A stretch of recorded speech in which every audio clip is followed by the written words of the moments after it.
तो नमस्कार दोस्तों, मैं दीपक नागर। दीपक इकोनॉमिक्स के इस चैनल पर आप सभी दोस्तों का स्वागत है। दोस्तों, इस चैनल पर मैं डेली डिस्कस करता हूँ डेली इकोनॉमी न्यूज़ और आज डेट 13 दिसंबर 2025। दोस्तों, आज एक इम्पोर्टेंट न्यूज़ सामने आई है बेसिकली इंश्योरेंस सेक्टर को लेकर। इंश्योरेंस एक इम्पोर्टेंट सेक्टर है दोस्तों। काफ़ी टाइम से गवर्नमेंट इसमें एफडीआई को बढ़ाने का प्रयास कर रही थी। फाइनली दोस्तों कल कैबिनेट ने इस बिल को परमिशन दे दी, जो इस चीज़ को ईज़ी बनाएगा। सबसे पहले आप न्यूज़ पढ़ें। इंश्योरेंस अमेंडमेंट बिल बेसिकली एक इंश्योरेंस अमेंडमेंट बिल गवर्नमेंट ने क्या किया, कैबिनेट ने अप्रूव किया। इसके बाद वो पार्लियामेंट में जाएगा, वहां से पास होने के बाद दोस्तों वो एक्ट बन जाएगा। तो insurance amendment bill cabinet approve 100% FDI in Indian insurance firm. Indian जो इंश्योरेंस फर्म में अब वो क्या होगा, 100% एफडीआई दोस्तों अलाउड हो जाएगी। क्या मायने होते हैं वो तो हम आगे जानेंगे एफडीआई क्या होती है, क्यों ये बिल दोस्तों गवर्नमेंट के द्वारा लाया जा रहा है। आप सेकंड न्यूज़ पढ़े, cabinet approves 100% FDI in insurance bill likely in parliament और मंडे। बेसिकली क्या किया, कल कैबिनेट की मीटिंग थी, उसमें इसको अप्रूव कर दिया गया। अब ये बिल पार्लियामेंट में जाएगा, लोकसभा में जाएगा, राज्यसभा में जाएगा, राष्ट्रपति के सिग्नेचर होंगे, उसके बाद क्या होगा, ये इम्प्लीमेंटेशन में आ जाएगा।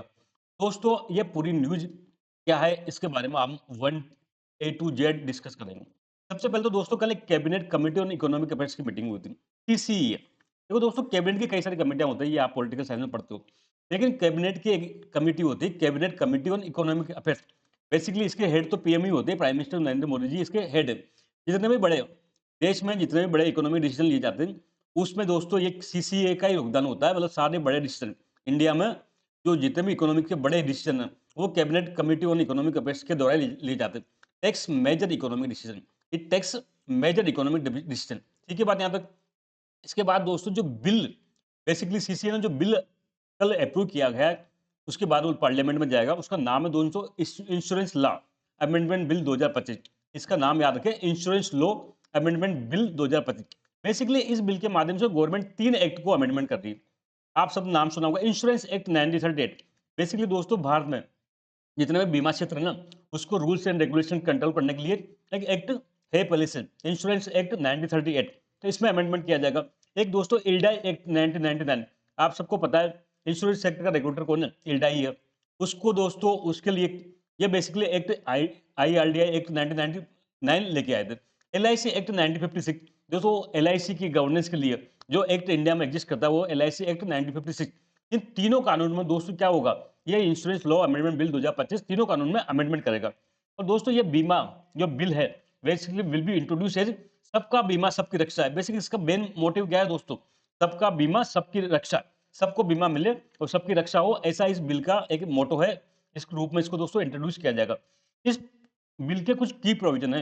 बेसिकली इस बिल के दो मेजर प्रोविजन है, उसके बारे में हम जानेंगे।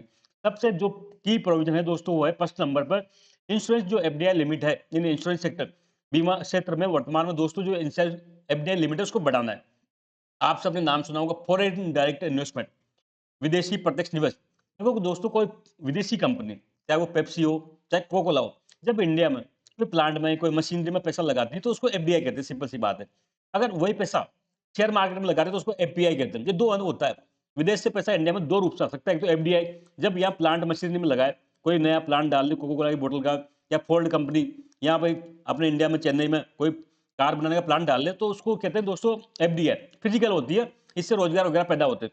लेकिन जब उसको शेयर मार्केट में निवेश करें तो उसको कहते हैं एफबीआई। तो सिंपल सी बात है, अभी तक दोस्तों जो इंश्योरेंस सेक्टर में एफडीआई की लिमिट थी वो 74% थी। मतलब कोई फॉरेन कंपनी इंडिया में केवल 74% तक ही निवेश कर सकती थी।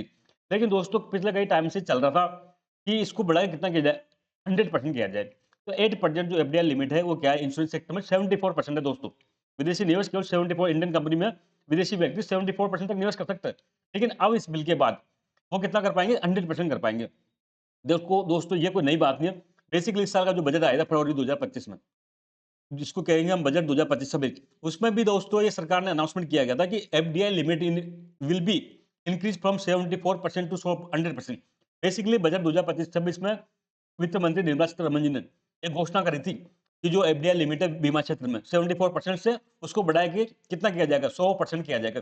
पर किसके लिए, only for companies that invest entire premium in India. केवल उन्हीं कंपनियों को दोस्तों ये 100% एफडीआई लागू होगा जो इंडिया से जितना भी प्रीमियम कमाएंगे उसको विदेश ना ले जाके इंडिया में निवेश करेंगे। ऐसी कंपनियों पर दोस्तों ये 100% एफडीआई लिमिट लागू होगी। अब चूंकि ये लागू करना था, तो इसके लिए दोस्तों एक्ट में अमेंडमेंट करना जरूर था। तो फाइनली क्या हुआ, गवर्नमेंट ने एक्ट को अमेंड करने के लिए परमिशन दे दी। Need to amend act, so government bring this bill, government ने क्या किया, ये बिल लेके आए ताकि क्या वो एफडीआई लिमिट बढ़ा सके। दूसरा की प्रोविजन था दोस्तों, will allow insurance company to have composite license. तो दोस्तों बीमा के कई क्षेत्र होते हैं, जैसे आपने सुना होगा life insurance, general insurance, health insurance. तो वर्तमान टाइम में अगर किसी कंपनी को कोई लाइफ इंश्योरेंस के क्षेत्र में काम करना है, तो उसको यह लाइसेंस देना पड़ेगा। जनरल में काम करना है तो अलग लाइसेंस देना पड़ेगा। हेल्थ के लिए काम करना पड़ेगा तो अलग लाइसेंस देना पड़ेगा। लेकिन दोस्तों इस अमेंडमेंट के माध्यम से अब एक कंपनी ये तीनों काम कर पाएगी। देखो आप जानते हो एलआईसी केवल लाइफ इंश्योरेंस का काम देखती हो, जनरल का काम नहीं करती। ऐसे और कई सारी कंपनियां होती है, जनरल इंश्योरेंस कंपनीज है इंडिया में, वो क्या जनरल इंश्योरेंस का काम देखती है, लाइफ का नहीं देखती। लेकिन दोस्तों अब क्या होगा, इस एक्ट के अमेंडमेंट लागू होने के बाद दोस्तों तीनों प्रकार के इंश्योरेंस एक ही एक कंपनी कर पाएगी। So they can undertake life insurance, general insurance, health insurance under one entity. एक ही कंपनी ये तीनों काम कर पाएगी। एक तरह से क्या होगा, कंपोजिट लाइसेंस जारी होगा। तो दोस्तों ये पूरा मैटर था आज का। आई होप आपको समझ में आया होगा। हम जल्दी मिलेंगे दोस्तों, तब तक के लिए थैंक यू। जय हिंद दोस्तों।